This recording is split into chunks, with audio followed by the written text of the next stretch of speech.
Hello my friends, my name is Dragonheart, the Prince of Wales, and welcome back to my YouTube channel. Today we are going to be doing an after-action battle report. It is between the Nomadic Waaagh of the Orcs and Goblins and the mighty Chaos Warriors.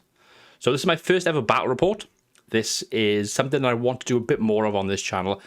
Now, caveat, this battle report is not like your usual battle report. It's not going to be live action. It's not even going to have that many photos. It's me sort of recapping what happened. I do have a couple of photos, which I'm going to show on screen in a few moments. But first of all, I just want to get a little introduction out of the way. So I'm new to Warhammer, in case you're new to this channel.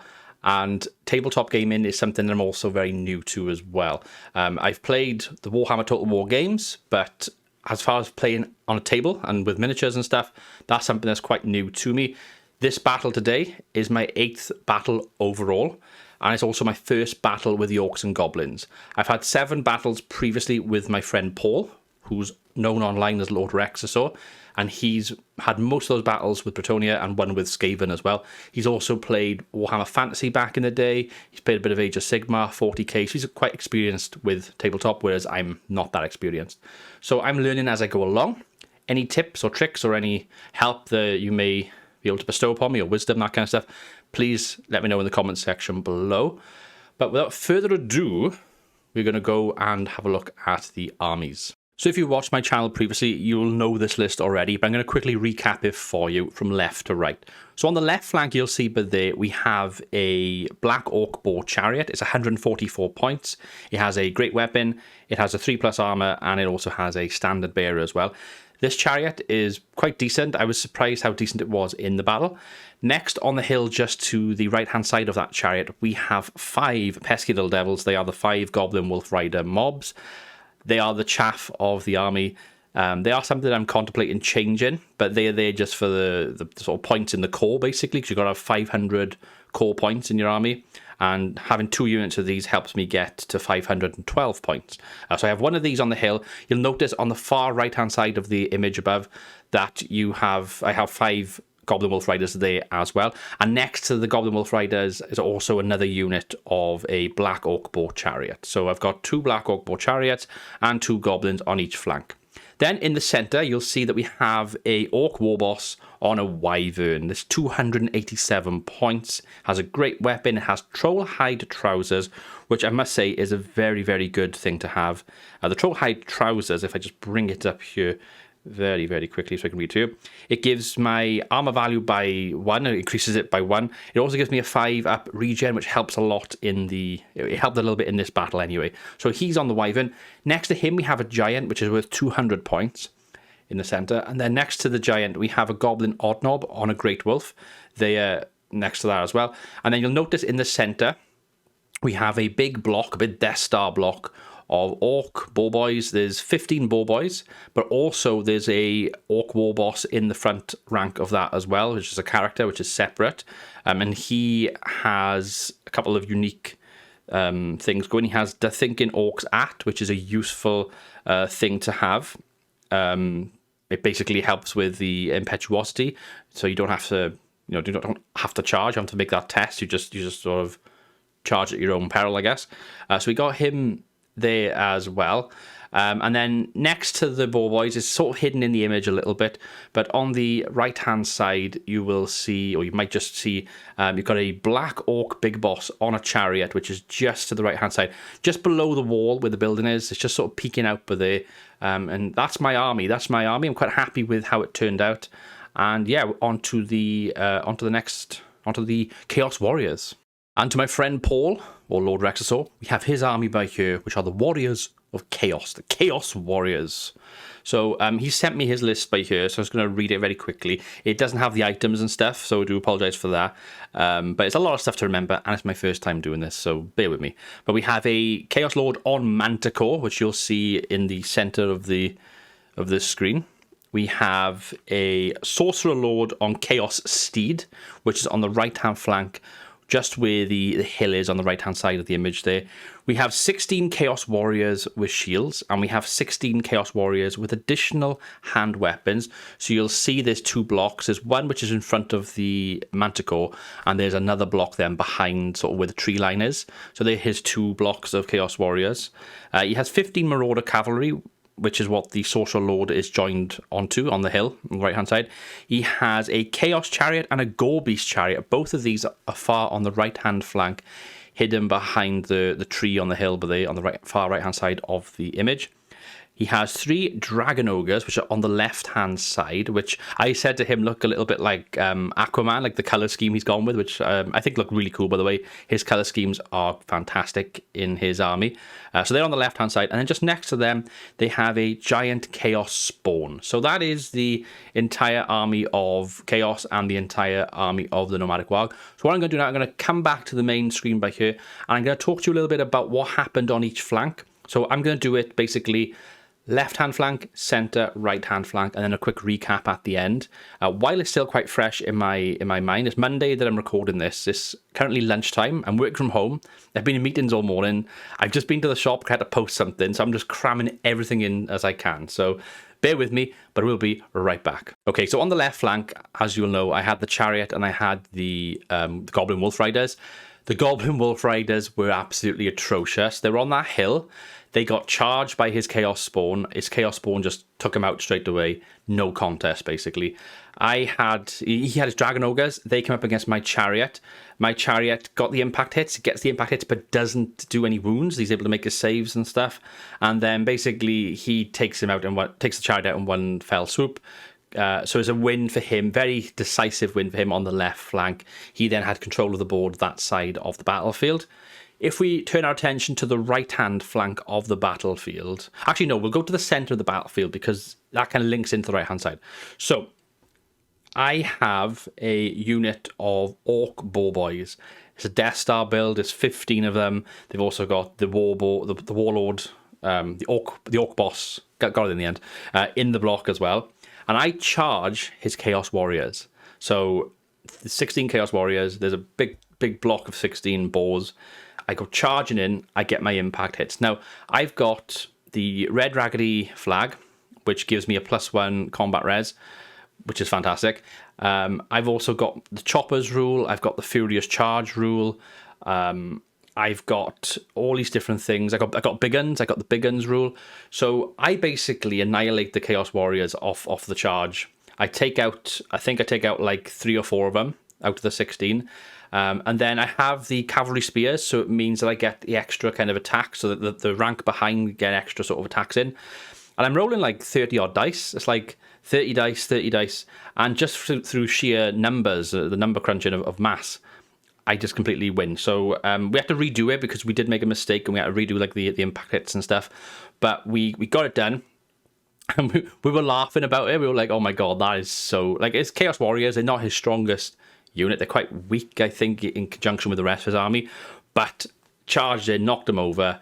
And after I took them out, took the points off the board, because I got a musician in my ball boys, I was able just to reform, turn, and I could look towards his Marauder Horseman. I go for a charge on the Marauder Horseman next turn. I fail my charge, so I stumble forward a couple of inches. And by this point, it gives him time to get his Sorcerer Lord basically disengaged from the Marauder Horseman. He gets his Chaos Lord, his Chaos Sorcerer away, and they go to the south of the map towards my side of the table and sort of hidden towards by a tower, so I can't get my balls to charge. However, the Marauder Horsemen, the 5 of them, are still on the right flank exposed. I'm able to go charging in with my ball boys and get them off the table and take out 2 units. So my ball boys paying the point straight away, getting rid of 2 units of his, and I'm able to reform with them and get them to turn back towards the centre of the table. That's what they do for the time being. He got 2 chariots on the right-hand side. I'm able to basically take them out with, not with the goblins, obviously. The goblins did nothing. But my chariot was able to take out his chariots somehow. I don't know how, but it worked. It was like a struggle. I think we were locked with 2 of the chariots for like 2 turns, where it was like, you did a wound, I did a wound. Then the next turn, you did a wound, I did a wound. But that went on. Eventually, I was able to defeat him. The thing with the Nomadic Waaagh is you don't want to be in prolonged combat. You want to get those impact hits. That's what the strength of this army is. And what happened there was, I think I survived with 1 wound remaining, and he lost all his wounds. And both chariots, I took out the first chariot quite quickly, and then the second chariot got taken out then in that prolonged combat. So I was able to reform the Black Orc chariot, and that was then looking to go towards the centre of the table towards the end of the game. And then the final thing on the right-hand sort of centre flank, which kind of plays a part here, is, and I have to sort of talk about this in sort of one fell swoop, so bear with me a second. But basically, his Chaos Lord on Manticore charges my giant in the centre of the battlefield. Now, in hindsight, maybe he could have gone for my general on the Wyvern instead, but he goes for the giant. But I use Itchy Nuisance and I use Plague of Rust. I'm able to get both those spells off because my Goblin Odd Knob is not too far from where this action's taking place. Those spells save my giant's life. My giant survives a round of combat with the Manticore. He has like 2 wounds left, I think, out of, I think, 6 wounds he starts with. He's got 2 wounds remaining, and somehow I'm still hanging on. And I get him down to, I think he's also on 2 wounds. This, because he didn't get rid of me in that turn, they sort of stayed where they were. I then had a turn to get my Lord on the Wyvern to charge into his flank. So I've now got the numbers advantage. I got a flank on him. I get my attacks in the following turn. I'm able to take out his Manticore. I'm then able to reform. By this point, my Wyvern's down to 3 wounds and my Giant's on like 2. So I'm sort of reforming them, looking to try and see where I can go next on the battlefield. His Chaos Spawn that took out my Goblins earlier on basically comes in, takes out the Giant, and then eventually the Wyvern gets taken out. Well, I can't remember off the top of my head what took up my Wyvern. I think it might have been the Dragon Ogres, but I might be wrong, I'm not sure. But basically, he is able to take him out. That goes on there. My Goblin Odd Knob, which is to the south of... If you look at the image from earlier, the Goblin Odd Knob hasn't really moved. I've sort of moved him a few inches here and there. I'm trying to avoid his Chaos Spawn, because his Chaos Spawn could potentially get a charge in on me. So I'm moving to the right of the board a little bit, or just sort of get out of charge range. But I'm in range of his Sorcerer Lord, which has come down south, to do like dispels, to get spells off. And what basically happens is, I have a turn where I go for a Fireball, I go for Ruby Ring of Ruin.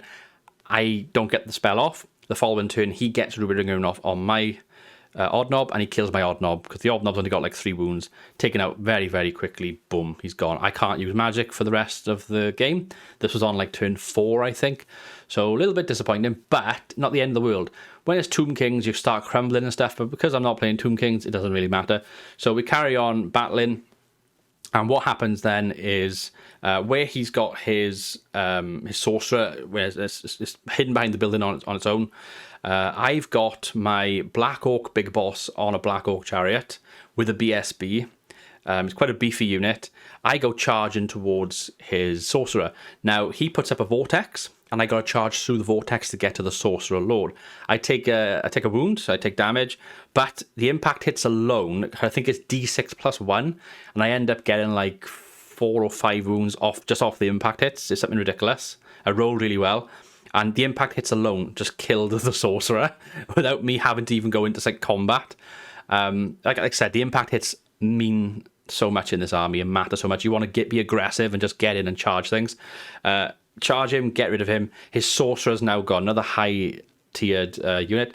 And then we sort of get towards the back stages of the game. So the final stages then of the battle, I sort of control the centre and the right flank, or certainly the right flank, and he certainly has the left flank, and we're basically converging towards the centre.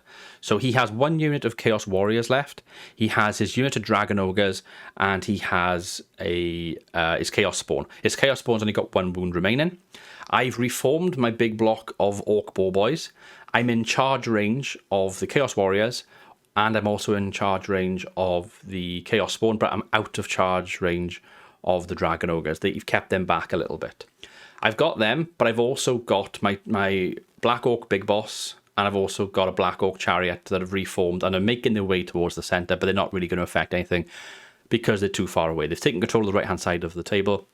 So it's 3 units against 3 units at the very end, but I have so many points invested. It's 375 points in just that Orc, Orc Big Boss, Boar Boys mob, basically. So we discuss it, and I say to him, well, what would you do in this scenario? Because me and him are really good friends, and we're playing competitively, but not like tournament competitive, and not like, you know, like we sort of said, if this was a tournament, maybe I use the Musician, I take a hit, because by this point the Vortex is actually on the ball boy, so I'm going to take damage regardless, and I kind of have to move to be within the chance, and it's like, do I risk it, go for a charge, or do I reform with the Musician and come back and play passively? So I said, we're having fun, let's just go. And I worked out the pros and cons of charging the Chaos Spawn, who's only on 1 wound and is quite low on the thing, or going for the Chaos Warriors. And it's like, well, I've already hit the Chaos Warriors once in this battle and I absolutely flattened them. Why wouldn't I do that again? So that's what I do. I go for the Chaos Warriors. I have to, I take a penalty because of they are by the by a forest, by trees. So I'm taking a bit of a penalty to my movement, but it doesn't matter. I got Swift Stride. I just go straight in, hit them with the impact hits, flatten this unit of Chaos Warriors exactly like I did in the first battle with the Chaos Warriors unit. Flattened them on the impact, then got my additional attacks in. Also got my Lord. I got the +1 to combat res because of the red raggedy flag, and I flattened the unit. We work out the points. I've taken, by this point, I have lost, I think I lost like 3 ball boys, or it might have been 4 ball boys out of the initial 15. So I still had quite a lot of them left to do damage. I lost them to the Vortex. Nothing else touched them in the entire battle. I think they lost entirely. The units they lost were mainly down to the Vortex doing damage when I charged through. But it was worth doing it. I flattened the Chaos Warriors. We worked the points out. He had 1,219 points on me out of my 2,000 points, and I had 400 plus on him with what he had remaining. So I win. It was a Nomadic Waaagh win. I enjoyed the battle a lot. I learned so much playing with Paul. This was the first battle I've had in Warhammer the Old World where I felt like things started to click and I started to know what I'm doing, where I'm doing things, and I ask a lot of questions when I'm playing, but I felt like, even though I asked some questions, I felt like this time I know what I'm doing. It's like, yeah, I'm going here. Oh no, I don't want to do that. Yes, I'm going to do this. I knew exactly where I was and what I was doing and what I wanted to try and do and how I wanted to have an impact on the battlefield. It doesn't always go like that because it's dice rolls at the end of the day. You can just roll badly all day and get nowhere. But I rolled quite well in the initial sort of 2 turns. He didn't touch me, and I took out quite a bit in first 2 turns, and he was on the back foot. He had a very good sort of 3rd and 4th turn. Certainly the 4th turn, where I think that was the turn I lost like the Giant, I lost the Odd Knob, and I lost the Wyvern all around that turn. I think it might have been over a 2-turn period, but I lost the 3 of them, the 3 characters, the Giant and 2 characters, boom, just gone there and then. And then at that point, it's like, oh, okay, this is interesting. He's just taking some points off me here. Because at one point, I think I was like 800 points up on him. It was something ridiculous. But he made a very good comeback, a very spirited comeback. And I'm glad he did, because no one wants to just sit there and just trounce their opponent, and because it doesn't make you feel good. I like to have these close competitive battles that go right down to turn 6 and that sort of thing. And I learned a lot from the Nomadic Waaagh. On reflection, what would I change about the army? I would get rid of the goblins. The issue I've got is I got to have 500 points in core. I'm allowed to take 1 unit of ball boys in core. And the current build I have 512 points. So I'm 12 points over the limit. That's the only maneuverability I have is 12 points. And what I could do, I could buy another box of ball boys, swell the ranks of that 1 blob, and then remove the difference in the goblins and get rid of 1 of the units. So I've only got 1 unit of Goblin Wolf Riders rather than 2. That is something I could do. I could get another unit of ball boys, but they go into, I think it's either special or rare they go into. I think special. They could go into special. But then I got to sacrifice points elsewhere, and as you've seen from the core, I've only got 12 points to play with. It's not enough. I could potentially get rid of 1 of the chariots, but the chariots did quite well. I was quite happy with them, but the 1 chariot did very well. The other one on the left flank, not so much. So it's one of those things I got to think about. But overall, I was very, very happy with how it went. I'm going to end the video here. We can go on for about 20 minutes, I think, now at this point, nearly. Very, very enjoyable game. Thank you, Paul / Rexasaur, for a fantastic game. I want to do more battle reports. I will remember to take photos of them after each turn, or at the start of each turn, take photos. At least that way I can be a bit more in-depth rather than just seeing me on screen talking for the majority. But I did take 2 photos this time, so I'm doing better than I have previously. And yeah, next battle, I'll take some more photos and maybe we can do a little battle report. Maybe even me and Paul can do it together where we both talk about the game afterwards or something like that. I think that'd be pretty cool. Anyway, guys, I've been Dragonheart. Thank you for watching. Until next time, goodbye.